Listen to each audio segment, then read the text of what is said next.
Boa noite, igreja. Boa noite a todos que nos acompanham. Hoje, dia 29 de março de 2020, em plena quarentena, nós estamos gravando esse vídeo a fim de que possamos compartilhar a palavra do Senhor. E nós vamos estar estudando a vida de Jó a partir de hoje. Serão algumas mensagens onde eu e o pastor Luiz estaremos compartilhando vídeos, slides, ao fim de que a igreja possa meditar na palavra de Deus. Por que estudar Jó? Porque estamos começando pelo livro de Jó e por que nós escolhemos Jó? Jó, ele teve sua vida cometida de doença, perdeu suas riquezas, perdeu tudo, sofreu e ao fim de tudo ele observou que tudo aquilo foi providência do Senhor para que ele conhecesse a Deus. Então, diante de uma quarentena que nós estamos atravessando, nós podemos observar que o sofrimento que muitos estão passando psicologicamente, economicamente e também sua saúde, nada se compara ao que Jó passou. Então, para que nós possamos resistir, que possamos ter confiança, que possamos superar esse momento, nós estamos meditando na palavra de Deus para que possamos passar por isso e confiando em Deus, porque Deus é um Deus soberano, Deus que cuidou de Jó, que não desamparou, que deixou Jó passar pelaquela provação e que hoje nós, aqui, povo do Brasil e povo do mundo, estamos passando por uma provação, mas que não é para o nosso mal. Podemos observar o pastor Paulo Júnior falando a respeito de que os falsos profetas estão sendo provados. Eles poderiam estar com essas igrejas abertas, já que eles têm o dom de cura, e poderiam estar curando e salvando muitas pessoas. Mas hoje cai por terra toda a farsa desses homens. Eles não têm poder e dom algum. Por que eles estão com essas igrejas fechadas? Por que eles não vão lá impor as mãos e por que antes eles não já faziam isso, saindo e indo para os hospitais? Então nós observamos que muitos falsos profetas estão caindo neste momento. Então essa pandemia, essa doença, ela não é para o mal, mas ela vai servir, ela vai limpar, vai tirar muitas coisas ruins do nosso meio, vai fazer muitas pessoas confiarem, crerem em Deus e que nós possamos sair disso mais fortes e mais unidos como igreja. Então, nós vamos estar estudando. Esse estudo é um estudo simples, é uma reflexão, serão vídeos curtos, não serão vídeos muito longos, para você compartilhar com a sua família. Ele estará disponível tanto no nosso grupo do WhatsApp, como também estará disponível na fanpage da igreja, no Instagram e provavelmente também no YouTube. Então vamos lá ao estudo da vida de Jó.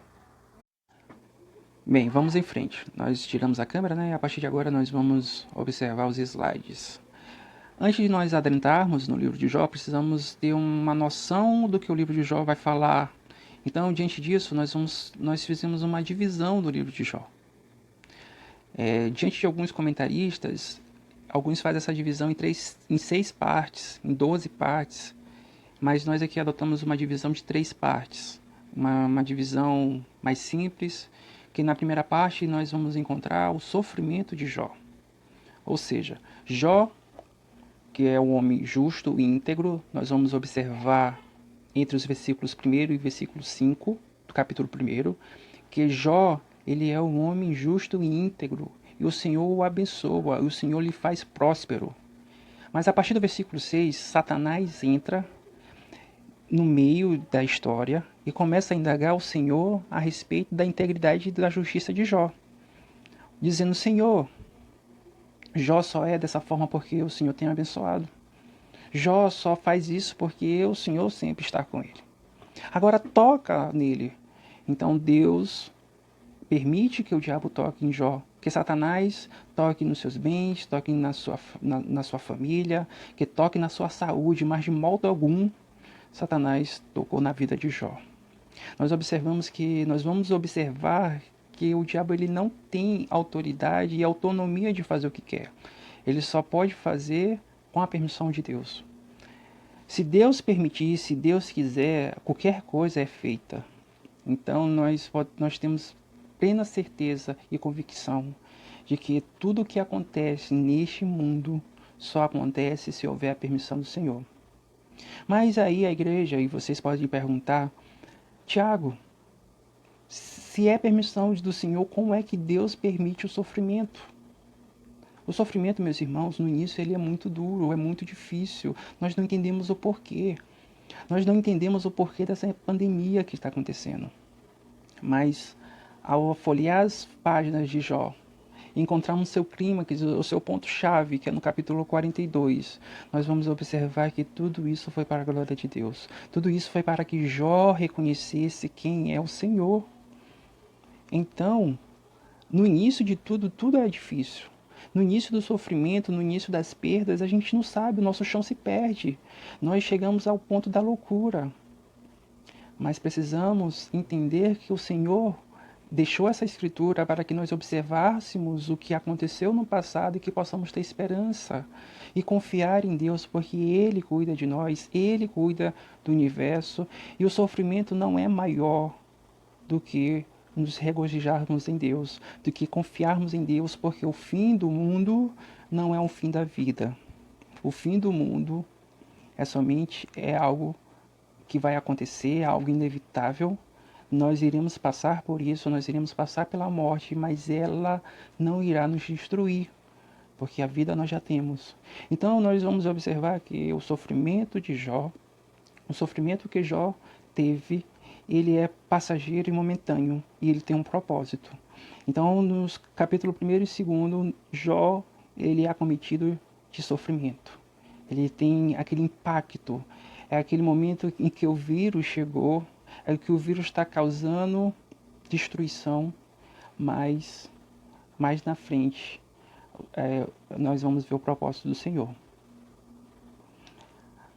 A partir do capítulo 3, nós vamos ter a segunda divisão, que é a tentativa de explicar o sofrimento. E que, dentre esses 35 capítulos, nós não vamos encontrar resposta.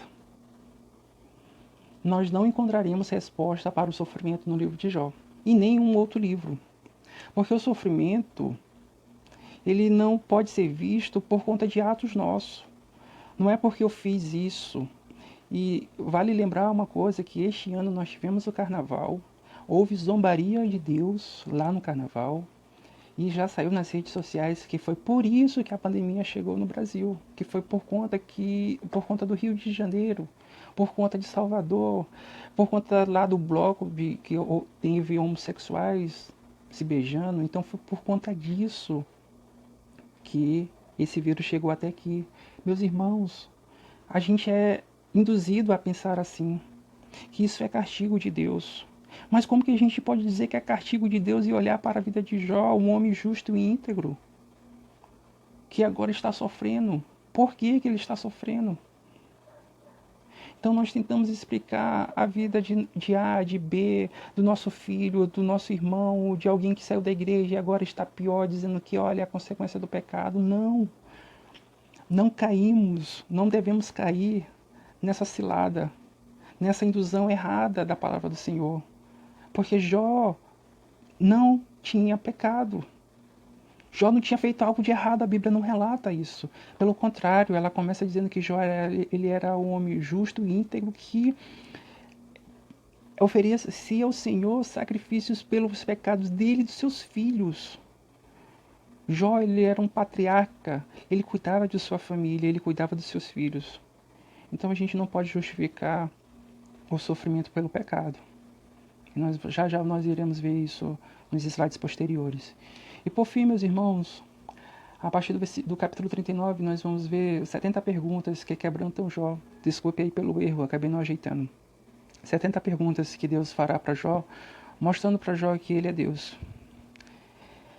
E Jó vai ter sua vida restabelecida, tudo restituído, né? E Jó vai dizer lá no capítulo 42 que ele só conhecia Deus de ouvir falar, mas agora seus olhos podem ver. Isso é maravilhoso, confortante. Nós vemos também nessa segunda divisão, nós vemos a soberania de Deus. Nós vemos no livro de Jó todo Deus no controle de todas as situações. Então, não pense o que você está passando nesse momento que seja algo que é o fim do mundo. Não pense que Se você perdeu o emprego, se você está passando necessidade, que isso é o fim do mundo. Nós precisamos confiar em Deus, mesmo que seja difícil, mesmo que nossa mente esteja atolada das notícias da Globo. Precisamos parar um pouco, desligar a televisão e observar o que Deus fala, meditar em sua palavra e confiarmos nele, ok? Então vamos continuar. Uma coisa que a gente precisa guardar nisso tudo, até agora que nós falamos na divisão, é que o sofrimento não é consequência do pecado. Guarde isso, meu irmão. O sofrimento não é consequência do pecado. Ei, deixa eu falar um negócio pra você aqui. Nós caímos muito nesse erro. E dizer, olha, o irmão tal tá desse jeito porque ele pecou. Ah, tá acontecendo isso com o irmão Cicrano porque ele pecou. Mas, meu irmão, Jó, observe Jó. Olhe para Jó. O que está escrito na Bíblia é verdade. A gente não pode chegar ao ponto de dizer que o que nós estamos passando é consequência do pecado. Não. Não é assim. Olha, vamos observar.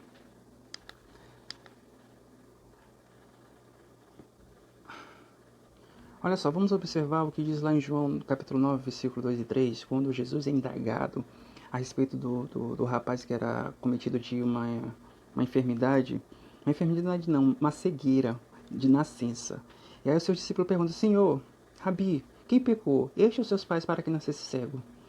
E aí Jesus responde, nem ele e nem seus pais, mas foi assim para que se manifestasse nele a obra de Deus, ou manifestasse em ele a glória do Senhor. Então, o que acontece conosco, os momentâneos sofrimentos, é para a glória do Senhor. Tudo que acontece é para a glória de Deus. Então, nós temos que parar de nos lamentar neste momento e confiar em Deus, saber que Ele cuida do universo e cuida de nós. Nós temos a revelação de Deus. Nós conhecemos a sua palavra e precisamos confiar nele. Quando vemos alguém sofrendo, rotulamos que este cometeu pecado. Este é um erro tremendo. Quando nós chegamos e falamos a respeito disso. Meus irmãos, é claro que só há sofrimento porque há pecado. Mas não podemos dizer que a consequência do pecado é o sofrimento. A consequência do pecado não é o sofrimento, e sim a morte. Isso que diz na palavra do Senhor. É a morte, onde nós não estaremos com Deus, onde que nossa alma será destruída no inferno. A consequência do pecado é a morte e não o sofrimento. Observe só, Jó, ele era o homem justo e íntegro, mas o que aconteceu com ele? Ele sofreu. Um outro exemplo, Jesus Cristo, sem pecado algum, mas sofreu. Jesus não cometeu pecado, mas sofreu. Então, não podemos dizer que o pecado... Meus irmãos, Jó foi um homem que sofreu. Jó foi um homem que chorou. Jó rasgava suas vestes toda vez quando olhava seu filho ou seus bens, seus animais serem mortos. Ele rasgava suas vestes, colocava seu rosto no chão, no pó, e dizia assim, o Senhor me deu, o Senhor tirou. Os meus filhos são os teus, não são meus. A minha saúde é tua, o meu ser é teu. Jó agradecia a Deus em meio à adversidade. Jó não chorava ao ponto de se lamentar, mas Jó chorava de agradecimento. Jó sabia que ele não era nada e que Deus era tudo. Meus irmãos, olhando para isso, olhando o que Jó fez, ele não fez, meus irmãos, isso como um homem, mas ele fez tudo isso pelo Espírito Santo. O Espírito Santo lhe revelava, o Espírito Santo lhe movia, lhe guiava. E nós temos a palavra de Deus hoje, e temos o Espírito em nosso coração também. E nós devemos ser movidos a isso, movidos por isso, não movidos pela televisão, não movidos pelo que a imprensa tem dito. Não ficarmos preocupados e desesperados, ao ponto de nós termos nossas mentes, o nosso modo de agir de forma totalmente covardes. Mas precisamos confiar e crer no Senhor. Então, meus irmãos, observar, vamos aqui observar alguns questionamentos a respeito de Jó, da atitude de Jó, e qual deve ser a nossa atitude. Vamos lá. Qual tem sido sua maior preocupação nos dias atuais? O que tem te preocupado? Será se é o seu emprego? É o emprego que você tem preocupado? É o dinheiro? É o sustento em sua casa? É isso que tem preocupado você? Nós somos seres humanos e nós não temos como deixar de nos preocupar. Nós somos seres humanos e nós temos que nos alimentar. Nós somos seres humanos e nós temos filhos. E nós não temos como não passar isso em nossas mentes. Mas, meus irmãos, no fundo, precisa haver a esperança. No fundo, precisa haver o consolo no nosso Senhor, em nossas vidas. No fundo, precisamos colocar nossas cabeças em nossos travesseiros à noite e lembrar que Deus está no controle de todas as coisas. A gente pode ficar preocupado, mas a gente não pode se desesperar. A gente pode tentar fazer alguma coisa, mas de modo algum a gente deve passar do que a palavra de Deus nos permite fazer. Que possamos nos manter homens íntegros, mulheres íntegras, tementes ao Senhor, e que nosso agir deve ser de acordo com a palavra de Deus. Amém? E ainda cabe mais outro questionamento aqui. Qual é a atitude que devemos tomar diante das perdas que estamos prestes a passar? Porque as perdas não são somente financeiras. Pode ser também que nós tenhamos perdas de pessoas. Jó perdeu seus filhos. E como deve ser a nossa atitude? Atitude de abandonar tudo, de chutar o balde? Uma atitude de desespero? Ou devemos rasgar nossas vestes e colocarmos com o rosto no chão e dizer: Senhor, tudo é teu. Senhor, eu não tenho controle absolutamente de nada. Se o Senhor fez isso, glórias a Ti. Que possamos refletir, meus irmãos, a respeito dessa aplicação, dessa atitude que nós devemos tomar em relação ao que nós temos observado em Jó. Mas, dando continuidade, vamos observar o texto que fala do Jó, como que o Jó é antes da aflição. Como que Jó era antes da aflição? Vamos à leitura do texto. Deixa eu voltar aqui para baixo. Depois eu volto para cima de novo. Versículo 1. Aqui os versículos estão, aqui é o versículo 1 ao 3. Na terra de Uz vivia um homem chamado Jó. Nós não vamos ver a teologia da terra de Uz, onde ficava geograficamente, mas a título de curiosidade é na terra de Uz, como está escrito na palavra do Senhor. Na terra de Uz vivia um homem chamado Jó. Ele era um homem íntegro e justo. Isso aqui nós devemos observar, que nós já vemos falando desde o começo. Ele era um homem íntegro e justo. Um homem que temia a Deus e evitava fazer o mal. Ele evitava. Jó evitava fazer o mal. Isso aqui é uma atitude que nós devemos ter, meus irmãos. Evitar nos desesperar. Evitar fazer o mal. Evitar desobedecer a Deus. Nós temos que ser pessoas conhecidas como tementes ao Deus, tementes ao Senhor. Então Jó, ele era um homem íntegro e justo porque ele temia a Deus e evitava fazer o mal. Ele tinha 7 filhos e 3 filhas. E possuía 7.000 ovelhas, 3.000 camelos, 500 juntas de boi e 500 jumentos. E tinha muita gente a seu serviço. Era o homem mais rico do Oriente. Seus filhos costumavam dar banquetes em sua casa, um de cada vez, e convidava suas 3 irmãs para comer e beberem com eles. Terminando o período de banquetes, Jó mandava chamá-los e fazia com que se purificasse. De madrugada ele oferecia um holocausto em favor de cada um deles, pois pensava: talvez meus filhos tenham lá no íntimo pecado amaldiçoado por Deus. Essa era a prática constante de Jó. Prática constante de Jó. Jó tinha seus filhos, ele tinha muitas riquezas. E tudo isso que Jó tinha, ele tinha muitos empregados, tinha bastante coisas. E ele perdeu tudo. E nós vamos acompanhar, a partir do próximo encontro, que será na terça-feira. Nós teremos encontro terça-feira, quinta-feira e domingo. Serão esses 3 dias. Dia sim, dia não, contando com sexta e sábado, que serão 2 dias não, né? Mas serão terça, quinta e domingo. Nós vamos estar acompanhando o livro de Jó, nós vamos estar acompanhando a história. Seria bom os irmãos ler, se adiantassem, ler em sua casa com seus filhos, com sua esposa, para que possam observar e, quem sabe, também mandar suas dúvidas, mandar lá no grupo da igreja, para que a gente possa estar conversando, dialogando, teologando sobre esse assunto, tá bom, meus irmãos? Então, que a paz do Senhor esteja com todos nós, que Deus nos abençoe, nos guarde, nos livra, e que possamos ter uma atitude como a de Jó, uma atitude de agradecimento, de entender que Deus é soberano, entender que mesmo diante das adversidades e do sofrimento, nós temos que agradecer e confiar no Senhor. Amém?